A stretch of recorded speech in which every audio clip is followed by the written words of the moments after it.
41,900. That's how many Soviet soldiers vanished from the Soviet Union in the summer of 1962, 4 times what American intelligence believed was possible. They'd been told they were headed to the Arctic. They were headed here, 120 feet under the Caribbean. 6 days without a word from Moscow. The air stinks of sweat and diesel, and condensation runs down the bulkheads like rain. Outside the hull, American depth charges are hammering the steel, one after another. The temperature inside has passed 120 degrees, and a crew that hasn't seen daylight in weeks has started to believe the unthinkable, that somewhere above them, the war has already started. Captain Valentin Savitsky has heard enough. He gives the order, ready the nuclear torpedo. 3 men now stand between that order and the end of the world. That submarine didn't wander into the Caribbean by accident. It was part of something bigger, something the Soviet Union called Operation Anadyr, named after a river 2,000 miles from where it actually mattered.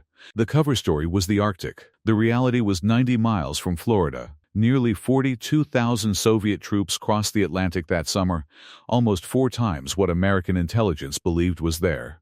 And tucked among the tractors and timber on the deck of a single freighter, the Indigirka, sat a cargo so dense with warheads that historians who've studied the manifests say it may have carried more destructive power than every bomb the Allies dropped on Germany across the entire Second World War. One ship. Reportedly, all of it moving in plain sight, past American patrol planes, past NATO's own coastline, and almost nobody noticed until it was already unloaded, dug in, and armed. An army had been told it was going somewhere cold. It was actually going somewhere close, which raises the only question that matters right now. What could possibly be worth a gamble this reckless? Start with the math, because the math was brutal. By the fall of 1962, the United States had well over 200 intercontinental missiles and bombers capable of reaching Moscow within the hour. The Soviet Union had a fraction of that, most of it slow, primitive, and parked out in the open where American reconnaissance could count every one. Nikita Khrushchev wasn't just behind in the arms race. He was so far behind that a first strike from Washington could, in theory, end the war before Moscow finished reading the telegram. And a year earlier, the Americans had already shown him exactly how far they'd go. In April of 1961, a CIA-backed force of Cuban exiles landed at the Bay of Pigs, hoping to topple Fidel Castro. It failed badly, but the message landed anyway. Cuba was 90 miles from Florida, newly communist, and, in Washington's eyes, expendable. Khrushchev didn't think the Americans were finished trying, so he needed 2 things at once. He needed to protect his only ally in the hemisphere, and he needed to close the missile gap before it got him killed. The obvious answer, the answer any diplomat would have recommended, was to do exactly what the Americans had done. Put missiles in Turkey. Put missiles in Italy. Announce it. Defend it publicly. Dare the world to object. The U.S. had done precisely that on Russia's own doorstep, and nobody started a war over it. But Khrushchev wasn't Eisenhower, and Cuba wasn't NATO. An open deployment meant months of construction under the cameras, months of diplomatic protest, months for Washington to calculate exactly how far it could push back before the missiles went live. Announce it, and America simply strangles it in the crib sanctions, a blockade, maybe worse, long before a single warhead is armed. The only version of this plan that could possibly work was the version nobody was allowed to see coming, which meant secrecy wasn't a feature of the plan. Secrecy was the entire plan. So Khrushchev handed the problem to 5 men, not 5 committees. 5 men, 4 generals, and a colonel, gathered quietly inside the general staff that spring, with orders to build the most ambitious deployment in Soviet military history without leaving a paper trail anyone could follow. Colonel General Semyon Ivanov ran the operational corps. Defense Minister Rodion Malinovsky signed off on the plan in early July. Khrushchev approved it days later. And from that point forward, something almost unthinkable for a modern superpower happened. The coded cables stopped. For nearly 6 months, from May clear through October, no telegram, no cipher, no coded transmission carried a single word about the operation. Not because the Soviets lacked the technology. They'd had secure communications for decades. They stopped using it on purpose, because codes can be broken, and a broken code leaves a record. The only thing that couldn't be intercepted was a piece of paper carried by a man who could keep his mouth shut, so the plans were written by hand. One officer, apparently chosen as much for his handwriting as his rank, drafted the entire proposal in longhand rather than let it anywhere near a typing pool. No secretary read it. No file clerk touched it. When it needed to move from one office to another, it moved in someone's coat pocket, hand to hand. The way you'd smuggle a letter out of a prison, not the way a nuclear superpower usually runs its business. It's a strange kind of vulnerability, hiding a state secret behind something as simple as a man's penmanship. But that was the entire architecture holding this together. 5 names, 1 handwritten draft, and a 6-month vow of silence enforced not by machines, but by trust, which was about to become the operation's real problem. Because Cuba was thousands of miles away, and 5 men in Moscow couldn't personally load a single ship, guard a single port, or march a single regiment onto a single dock. At some point, the circle had to widen. Generals would need to know. Engineers would need to know. Eventually, 40,000 soldiers would need to be somewhere they weren't supposed to be, doing something they weren't supposed to understand. And here's where the plan ran into its first real contradiction. Before this operation could ever hope to fool the CIA, it first had to fool the Soviet Union's own officer corps men, who had spent their entire careers learning to smell exactly this kind of deception, because they'd been trained to run it themselves. So the real question wasn't how you hide an army from Washington. It was who, inside your own military, could possibly be trusted to build that lie and keep it without ever being told the whole truth themselves. You'd assume the answer was specialists. Men handpicked for discretion, trained in deception, the kind of quiet professionals who exist specifically for jobs like this one. That is not who Khrushchev had. Start with Marshal Sergei Biryuzov, commander of the Strategic Rocket Forces, and the man whose confidence probably did more to greenlight this operation than anyone else's. When the plan was still just a proposal, Biryuzov told the room it could be done quickly, quietly, without the Americans ever finding out. He said it with the total certainty of a man who'd never once tried to hide anything this large. First Deputy Prime Minister Anastas Mikoyan sat across from him and thought he was watching a fool talk himself into a disaster. He didn't say it to Biryuzov's face. He said it, privately, to people he trusted, which tells you something about how this operation actually ran. The man most responsible for convincing Moscow the plan was safe wasn't necessarily right. He was just the loudest voice in a room, with nobody left to argue back. Then there was Sharaf Rashidov, a Presidium member brought in less for his military judgment than for the cover he could provide a friendly, unremarkable face to lead delegations and ask no hard questions. At some point in the planning, discussing how they'd physically conceal missiles the length of a bowling lane, Rashidov offered his own solution with a straight face. They could simply arrange them to blend in with the palm trees. Anatoly Gribkov, the general actually responsible for building this operation from the ground up, didn't record a rebuttal. He didn't need one. Only someone with zero understanding of what a missile site actually required: the concrete pads, the fuel lines. The miles of buried cable could say a sentence like that and mean it, and yet this was one of the men Khrushchev trusted to help sell the plan to Havana. Command in the field went to General Isa Plyev, a cavalry officer with a distinguished war record and no experience running anything like this, when he landed in Cuba that July to take charge of the entire Soviet contingent. He didn't travel as himself. He traveled as Pavlov, a name invented specifically so that even the paperwork around his arrival wouldn't tell the truth. A general erased his own name to do this job. That's not the profile of an elite specialist walking into a carefully rehearsed operation. That's a man being handed an assignment nobody had fully worked out yet, and told to figure out the rest once he got there. And underneath all of them, the optimist, the fantasist, the general hiding behind a fake name, sat tens of thousands of ordinary Soviet conscripts who weren't given a cover story so much as a costume. Picture the scene at any one of those departure ports in July, height of summer. The kind of heat that makes wool unbearable within minutes. And quartermasters are handing out skis, felt boots Valenki, built to survive a Siberian winter, not a Black Sea dock. Sheepskin coats, heavy enough to sleep under in the snow. Young men who'd been pulled from barracks with no explanation are standing in formation, sweating through their summer uniforms, holding Arctic gear they have absolutely no use for, and being told to pack it, because where they're going, they'll need it. Most of them believed it completely. Some were told, specifically, that they were headed to Novaya Zemlya, a real place, a real Arctic island where the Soviet Union had actually been testing nuclear weapons for years. It wasn't a vague rumor invented to keep morale up.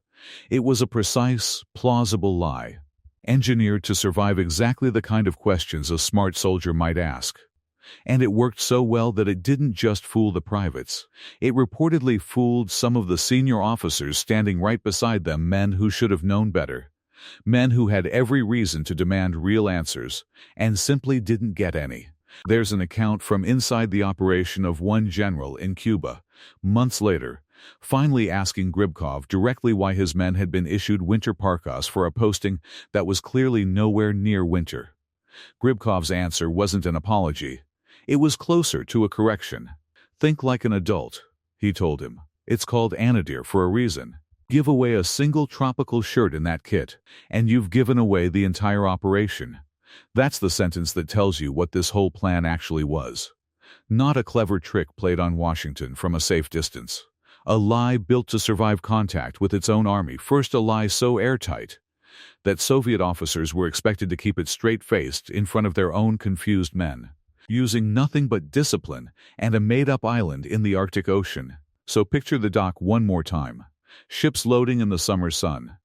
Soldiers boarding in furs and felt boots, sweating through wool they'll never need. While below decks the real cargo, the missiles, the warheads, the equipment meant for a jungle 9 time zones south of where anyone told them they were going, waits in the dark. That's who Khrushchev actually built this operation out of. Not an elite unit.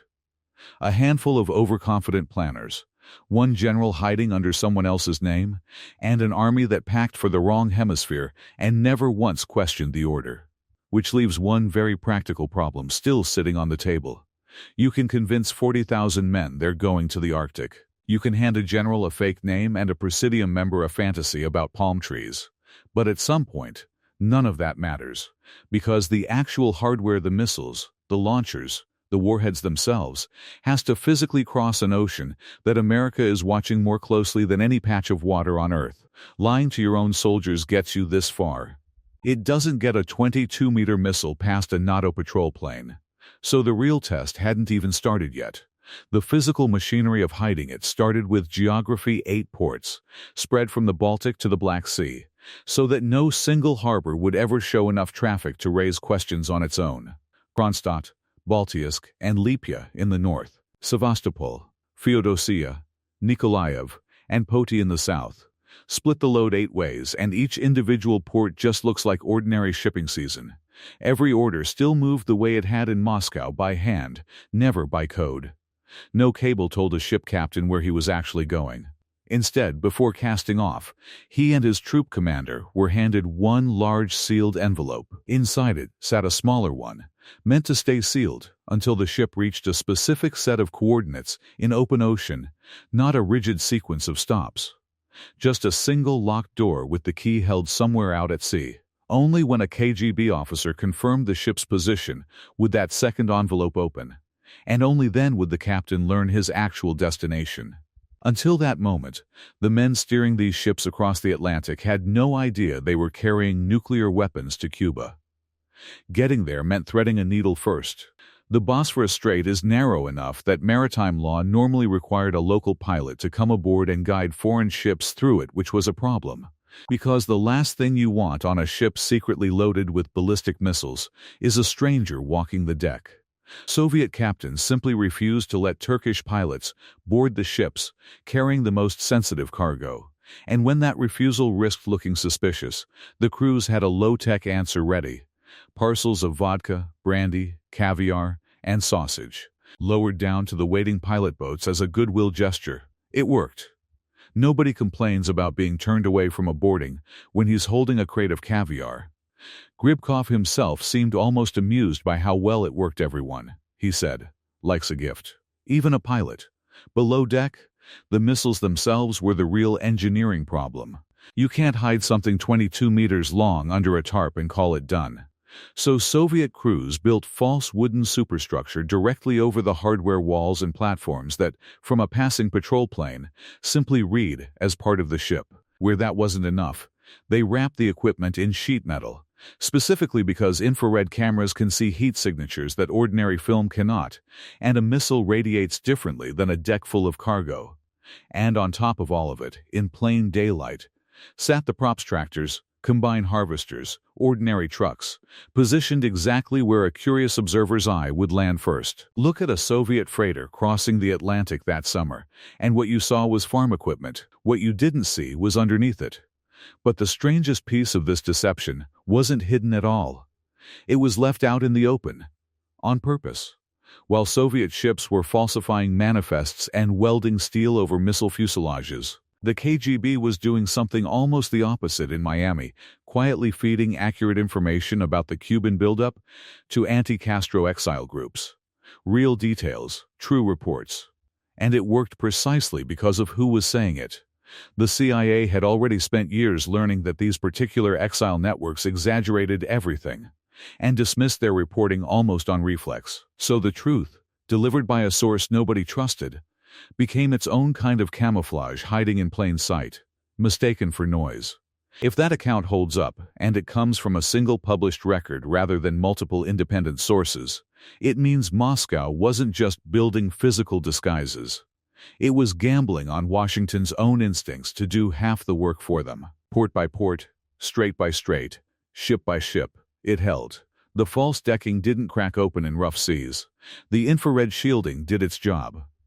The Turkish pilots stayed off the sensitive ships, a little richer in vodka and no wiser for it. And one by one, the freighters cleared the Bosphorus, crossed the Mediterranean, and pushed out into the open Atlantic carrying an army and an arsenal that, on paper, didn't exist. It was, by any measure, a triumph of engineering and nerve.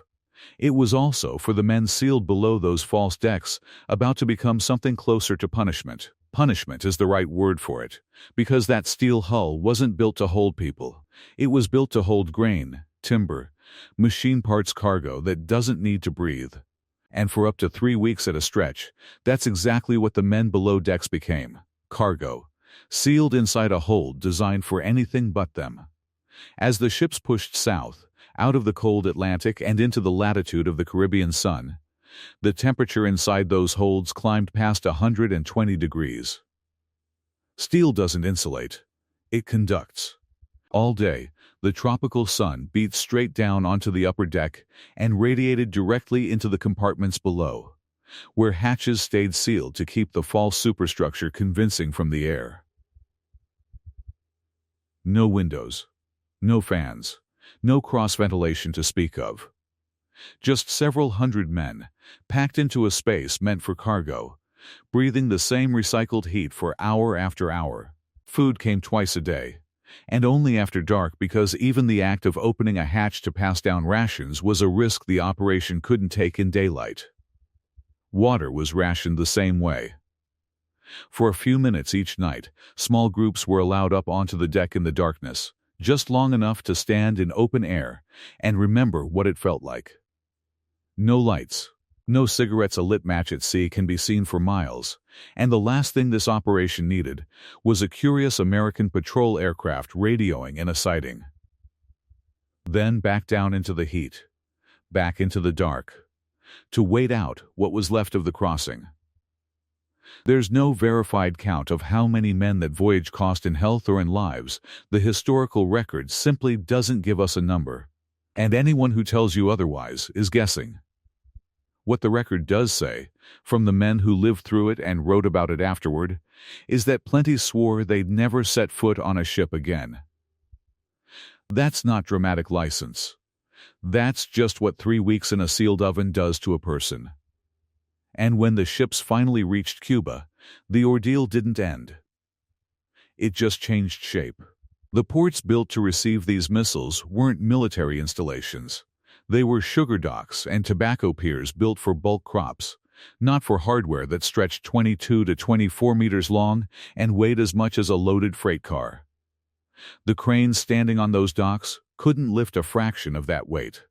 So Soviet engineers had to bring their own hauling in specialized heavy lift equipment, assembling it under cover of darkness, and praying the concrete piers underneath could take the strain. From there, the missiles still had to travel inland, on trailers built for roads that didn't exist yet. Cuba's colonial streets were never designed for anything this size. So route-clearing teams went out ahead of every convoy in the dead of night, felling palm trees, tearing down sections of stone wall, dismantling anything that stood between a 22-meter transporter and the turn it needed to make. Villagers woke up to missing fences and toppled trees, and no explanation. The convoys moved only between midnight and dawn, and by sunrise, everything the missile. The trailer, the evidence had to be tucked under agricultural sheds or buried beneath tropical foliage before the first Cuban farmer walked out to check his fields. Piece by piece, site by site, it worked. The missiles reached the interior. The launch pads went up. The warheads found their bunkers. An operation that had started with skis and Arctic parkas on a summer dock had ended with nuclear missiles hidden under palm fronds in a Caribbean jungle, exactly where nobody in Washington was supposed to be looking. For a few weeks, that held. The men who'd survived the crossing could tell themselves the worst of it was over, that the heat, the hunger, the darkness below decks had bought something real. But hiding a missile under a tree is not the same as hiding it from the sky. And the one thing this entire operation could never fully control was about to happen anyway. It wasn't a defector. It wasn't a satellite in 1962. America didn't have one that could do this job. What gave the operation away was something almost bureaucratic, the Soviets' own habit of doing things by the book. Air defense batteries meant to protect those missile sites had to be arranged a certain way Soviet doctrine called for it, down to the spacing between launchers. Set up correctly, anywhere in the world, that pattern looks the same. And American analysts, scanning photograph after photograph of Cuban countryside, started noticing that pattern appearing around patches of jungle that had no obvious reason to be defended at all. No airfield, no port, no visible target. Just an expensive, sophisticated air defense ring wrapped around empty-looking terrain. That wasn't proof of anything by itself, but it was exactly the kind of detail that makes an analyst stop turning pages and start asking why. So on the morning of October 14th, a U-2 took off out of California, flown by Major Richard Hazer, and turned south toward the stretch of jungle those defense rings seemed so determined to protect. He was over Cuba for about 6 minutes. In that time, his cameras fired off 928 photographs, sharp enough to resolve objects down to about 3 feet across, from 13 miles up. 928 frames of a jungle nobody thought was hiding anything, and there they were. Missile transporters. Fuel trucks. Launch stands under construction. The exact hardware Soviet engineers had spent a month hauling past felled palm trees and collapsed stone walls, sitting in full view of a camera that only needed 6 minutes to end the entire deception. Because that's the part worth sitting with. This operation had already succeeded. The missiles had been in Cuba, hidden, for roughly a month before that flight. A month of secrecy that held against ships, ports, straits, and an ocean full of American patrol planes undone in less time than it takes to eat lunch. 10 days later, the response arrived. On October 24th, President Kennedy's naval blockade went into effect around Cuba, and the hunt that had been quietly building for weeks turned into something much less quiet.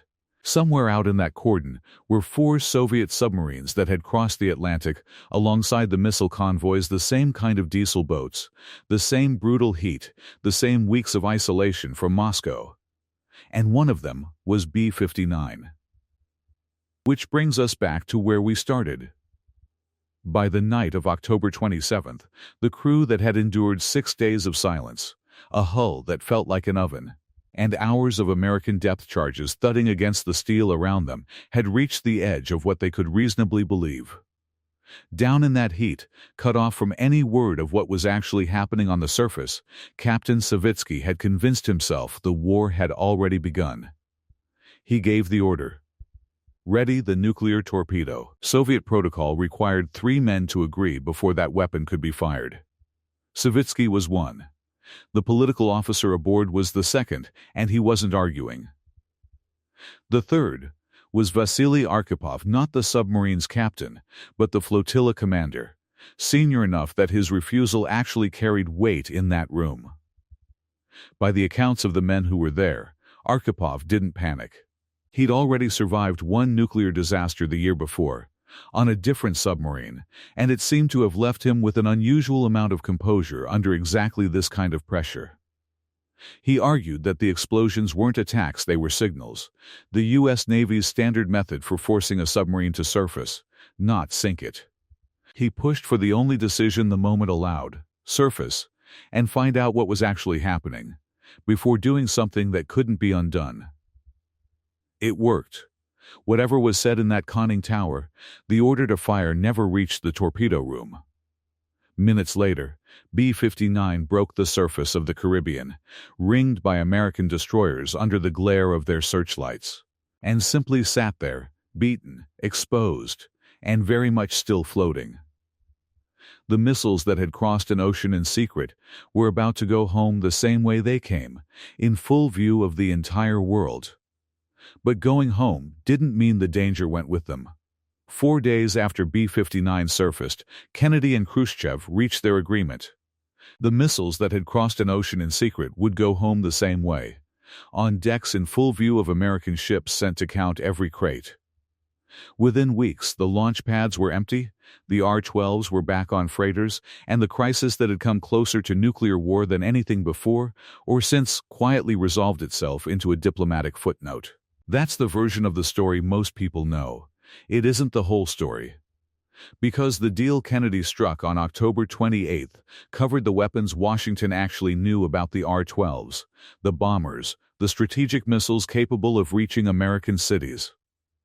It said nothing about the smaller weapons still scattered through the Cuban countryside: FKR-1 cruise missiles and Luna rockets, both carrying tactical nuclear warheads, both aimed at an American invasion force that never came. Washington couldn't demand their removal for the simple reason that Washington didn't know they existed. So, they stayed. Weeks after the world believed the danger had passed, live nuclear weapons remained on Cuban soil, waiting on a withdrawal order Khrushchev didn't issue until deep into November, quietly, without announcement, without the second crisis it could easily have triggered if anyone in Washington had found out in time. The American government's own investigation into what went wrong makes for an even stranger footnote. Months later, a presidential advisory board delivered a formal post-mortem on how U.S. intelligence had missed an operation this size for this long. It ran 10 pages. It criticized failures of analysis, failures of coordination, failures to connect indicators that, in hindsight, had been sitting in plain view for months. And in all 10 pages, it never once used the phrase denial and deception. Because in 1962, American intelligence didn't yet have a formal way of thinking about an adversary who might be lying to them on purpose.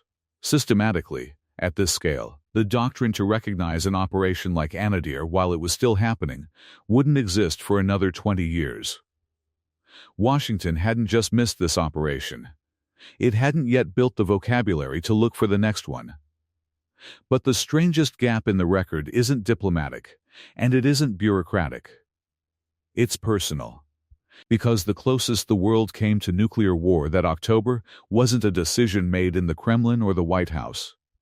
It was 3 men in a submarine, arguing in the dark, with one of them refusing to agree. And for 40 years, almost nobody outside that crew knew it had happened. Not because any government classified it. Not because any file stayed sealed in some archive waiting for a declassification date. The men who lived through it simply didn't talk about it, not to journalists, not to historians, not, as far as anyone can tell, to their own families in any detail. Whatever was said in that conning tower stayed there, carried quietly by men who went on to finish their careers, retire, and grow old with a story they chose not to tell. It took a Russian journalist reporting in the 1990s to first crack the silence, built on an account from another officer who'd been below decks that night. Even then, the story surfaced slowly, treated by some of the old submariners as something closer to betrayal than disclosure. It wasn't until 2002, 40 years almost to the day, that the full weight of it reached a wider audience, at a conference in Havana convened specifically to bring the surviving officers of that flotilla back together. On the record, at last. Arkhipov himself never made it that far. He'd given his only public account 5 years earlier, in 1997. At a much smaller gathering in Moscow, a room of naval officers marking the crisis's 35th anniversary, most of them expecting a routine round of reminiscence. What they got instead was a man clearly uncomfortable with the story that had started circulating about him. He stood at that podium and walked through the events of October 27th in careful, controlled language: the searchlights, the explosions, a captain he described as momentarily blinded and unable to process what was happening around him. He never once used the word nuclear to describe what very nearly left that submarine's torpedo tube. The only time the word appeared in his remarks at all was when he referenced the journalist's headline directly, dismissively, as though repeating someone else's exaggeration rather than confirming his own history. And he never mentioned, not once, in his own account, exactly what he'd done to stop it. He didn't need to. The other men on that submarine had already told their versions, and every version arrived at the same place, without Archipov's refusal. In a moment when panic and heat and 6 days of silence had already pushed one captain to the edge of a decision no government had authorized, that torpedo very likely fires. He died in 1998, the year after that conference, largely unknown outside a small circle of naval historians who understood exactly what he'd prevented. It would be another 4 years before the wider world heard the details clearly enough to understand what almost happened in the dark, 90 miles from Florida, while the rest of the planet was watching Washington and Moscow and assuming that's where the danger actually lived. It didn't. It lived in a steel tube that smelled of sweat and diesel. In a decision nobody in either capital ever knew was being made, held together at the last possible second by one man's refusal to agree with the two people standing next to him. That's the story underneath the story, the one the missiles and the ships and the elaborate deception were never quite built to tell. An operation engineered down to the smallest detail, run by men who lied to their own soldiers and disguised nuclear weapons as farm equipment, and somehow, astonishingly, got away with nearly all of it, came within one man's judgment of failing in the worst possible way, in a location nobody was watching, for a reason no history book had a category for yet. Somewhere in a Moscow archive, there's a photograph from that conference, an older man in a dark suit, standing at a podium, choosing his words with the particular care of someone who has spent 40 years deciding exactly how much of the truth the world actually needs to hear. He never really answers the question everyone in that room came to ask him. He doesn't have to. Everyone in that room already knows the answer. They just never expected to hear it from the one man who lived it, saying almost nothing at all.